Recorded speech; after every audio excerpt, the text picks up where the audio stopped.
안녕하십니까. 블록 공정합체를 이용한 자기조립 나노 패턴 형성을 발표하게 될 19조 손효원, 이명재, 정지호, 최용준입니다.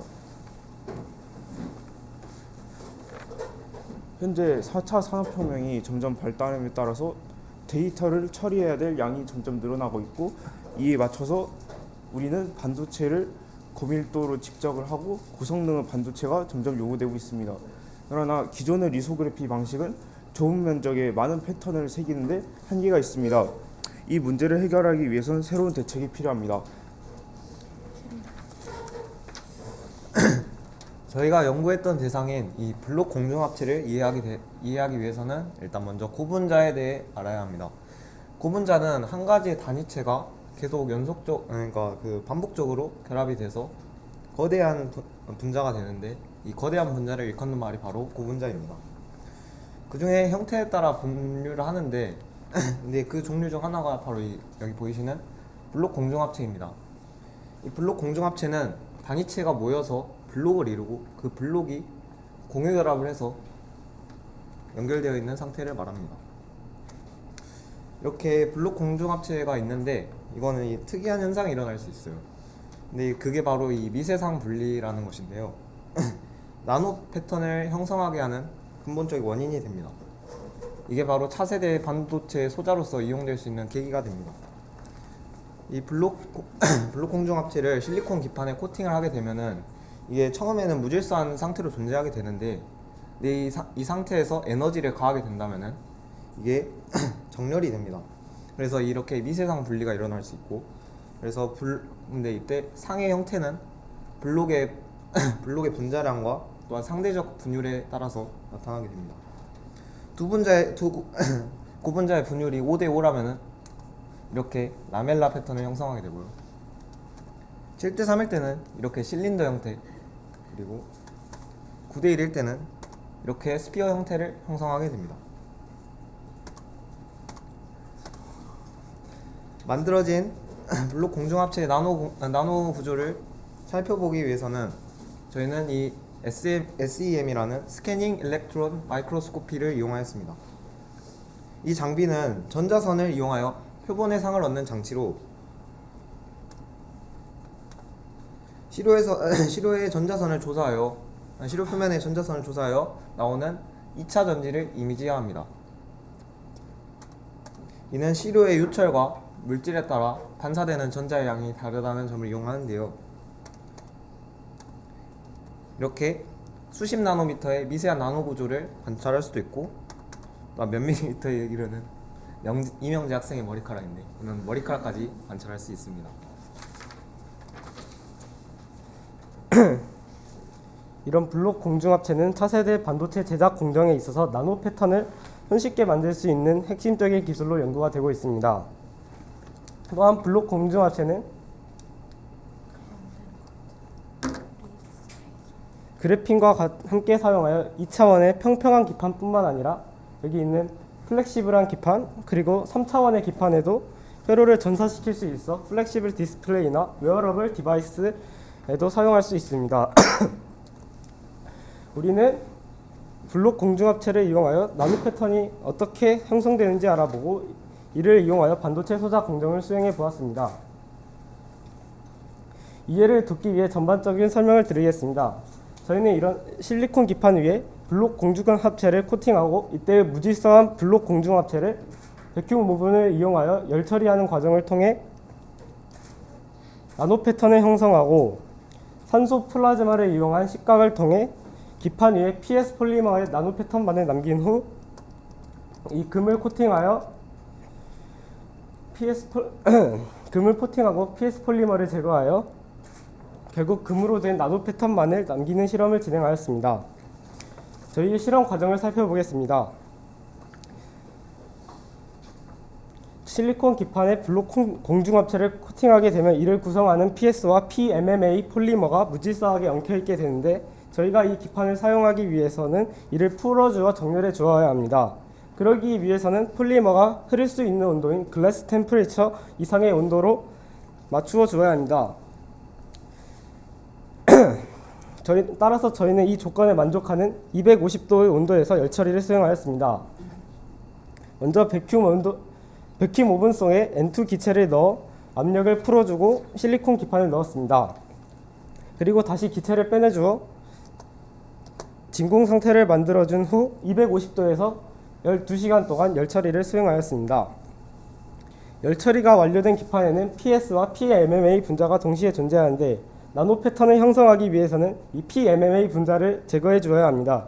이를 위해 저희는 반응성 이온 식각 과정, 그러니까 저기 있는 Reactive Ion Etching, 줄여서 RIE 과정을 수행하였습니다.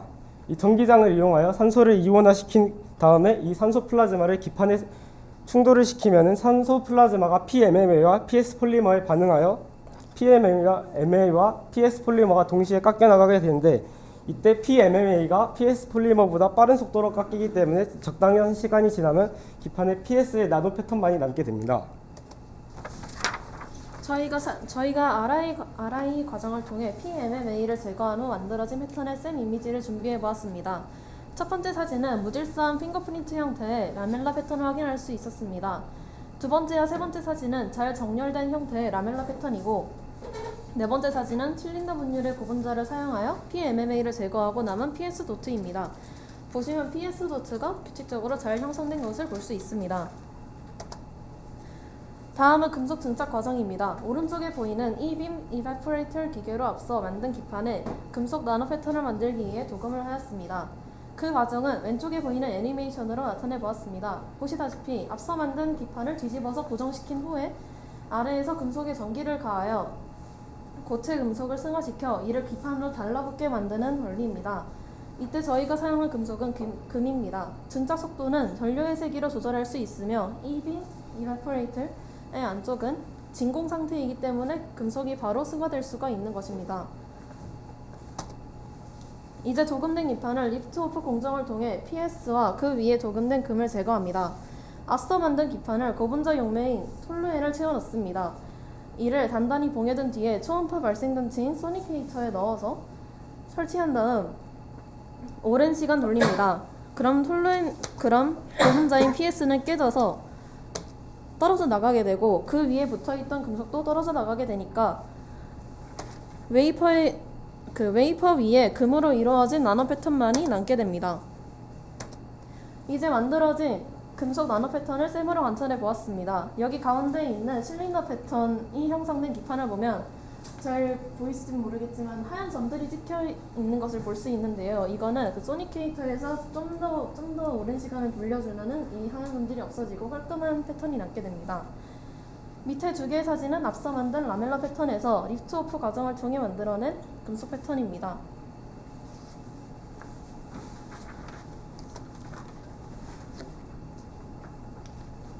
네, 마지막으로 다양한 기판으로 패턴을 전사하는 방법에 대해서 설명하겠습니다. 초기에는 먼저 SI 기판 위에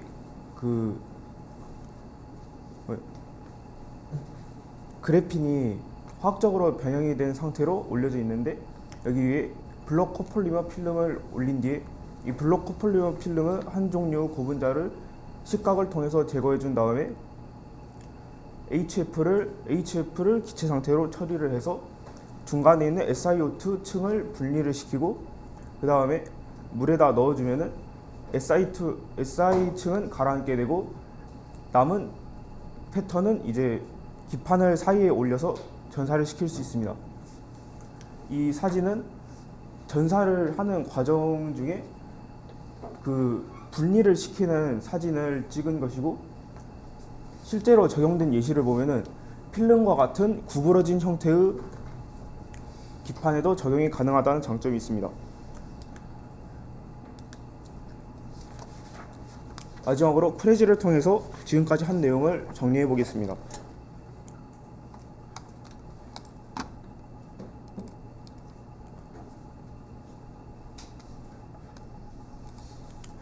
먼저 코팅 단계는 이 웨이트 퍼센트 PSB PMA라는 블록 폴리머를 만드는 과정입니다. 아래에 만들어진 세 바이알은 결과물입니다. 스핀 코팅 과정을 거쳐서 웨이퍼에 아까 만들어낸 용액을 코팅을 시킨 다음 베큐 히팅 과정을 거쳐서 열 처리를 시켰습니다. 이클립소미터로 두께를 측정했는데 위에는 이클립소미터의 사진입니다. 일립소미터입니다. 에칭 과정에서는 여기 잘 보이지 않지만 기압을 0으로 맞춘 뒤에 그 넣었던 웨이퍼를 에칭 과정을 통해서 식각 처리했고, 패턴 트랜스퍼링에서는 아까 보여드린 바와 같이 패턴을 전사하는 과정을 해봤습니다. 이빔 이베포레이팅에서는 기계를 사용해서 금박을 입히는 과정을 진행하였고, 마지막으로 샘 캡처링은 샘 기계를 조작해서 다음과 같은 패턴을 얻을 수 있었습니다. 이처럼 나노 패턴은 전사 자체가 활용도가 높다는 장점이 있으며, 기존의 단점만 보완한다면 블록 공정합체의 특성을 이용해서 10나노미터 아래의 공정을 쉽게 할 수 있습니다.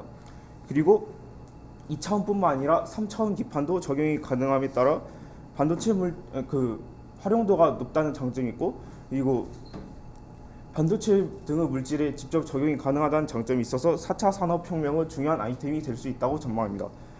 이번 활동을 하면서 이론과 반도체 소자의 제작 과정에 대해 자세히 알 수 있었고, 교수님, 조교님 그리고 친구들과 좋은 경험을 할 수 있어서 감사했습니다. 이 자리를 만들어주신 교수님과 선생님들께 인사를 드리며 이번 발표를 마치겠습니다. 감사합니다.